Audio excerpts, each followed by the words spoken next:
Assalamualaikum warahmatullahi wabarakatuh. Perkenalkan, kami dari kelompok Kerajaan Medang Kamulan yang beranggotakan Saya Al-Baiki nomor absen 9. Saya Muhammad Asa Jalendra absen 23. Saya Ferdi Meksyanto absen 16. saya Berneta Bilkis Rastra Yuliarta absen 18. Saya Wakil Jatuh Istiqomah absen 34. Saya Putri Aulia absen 27. Kami dari kelompok Kerajaan Medang Kamulan.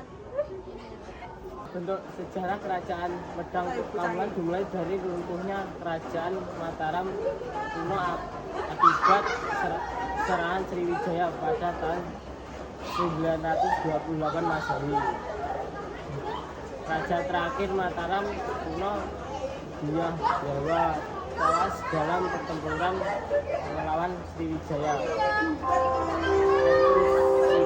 Yang merupakan menantu Dyah Dawa dan juga kerajaan istana yang dipengaruhi berhasil menyelamatkan diri dan membawa sebagai rakyat Mataram ke Jawa Timur.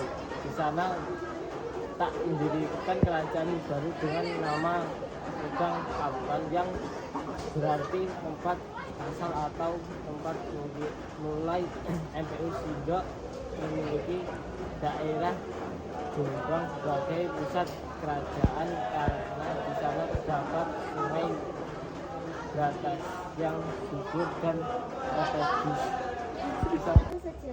Sejarah Kerajaan Medang Kamulan diketahui dari beberapa prasasti, misalnya prasasti Rektiasis dan Canggal yang ditemukan di Magelang, berisi silsilah raja dan asal-usul Sanjaya. Lalu ada prasasti Anjuk Ladang yang menandai berdirinya kerajaan ini.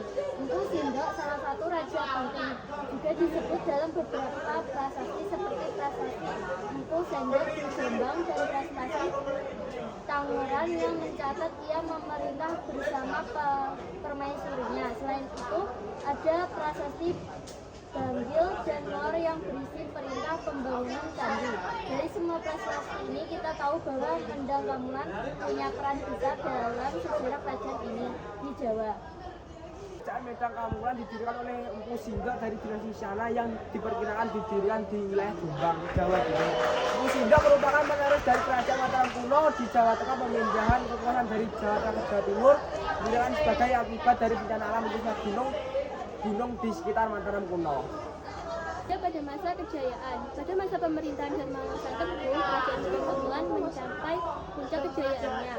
Ia berupaya memperluas pengaruh kerajaan hingga ke wilayah Sumatera dan menantang dominasi kerajaan Sriwijaya. Terakhir kerajaan Medang adalah Dharma Wangsa Teguh yang memimpin dari 990 sampai 1017 tahun. Ya.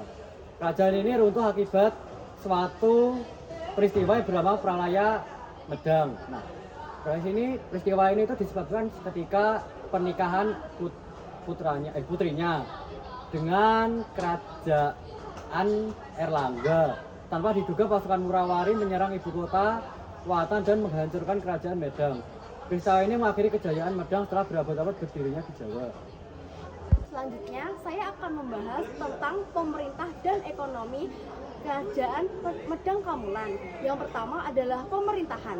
Kerajaan Medang Kamulan menganut sistem monarki dengan raja sebagai pemimpin tertinggi. Yang kedua adalah ekonomi. Kerajaan Medang Kamulan didominasi oleh sektor pertanian, terutama budidaya tani. Sungai Brantas berperan penting dalam irigasi lahan pertanian. Selain itu, perdagangan juga berkembang dengan pelabuhan seperti Ujung Galuh menjadi pusat aktivitas niaga. Lanjut, saya akan membahas tentang agama dan juga sosial dan budaya. Agama. Kerajaan Medang Kamulan menganut agama Hindu dengan pemujaan terhadap dewa-dewa seperti Dewa Siwa dan Dewa Wisnu. Lanjut yang keempat, yaitu adalah sosial dan budaya. Kerajaan Medang Kamulan memiliki struktur sosial yang kompleks, terdiri dari bangsawan, pendeta, prajurit, petani, dan pedagang. Budaya kegiatan ini kaya dengan seni dan juga sastra. Masa keruntuhan. Pada awal abad ke-11, Raja Dharmawangsa Teguh berkonflik dengan Sriwijaya yang bersekutu dengan Warawari untuk menyerang Medang. Pada tahun 1016 sampai 1017 terjadi Pralaya Medang di mana pasukan Warawari menghancurkan ibu kota Watan dan menewaskan Dharmawangsa.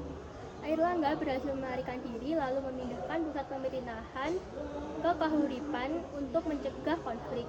Ia membagi kerajaan menjadi Jenggala dan Kediri yang menandai berakhirnya kerajaan Medang Kamulan berakhir. Sekian, terima kasih.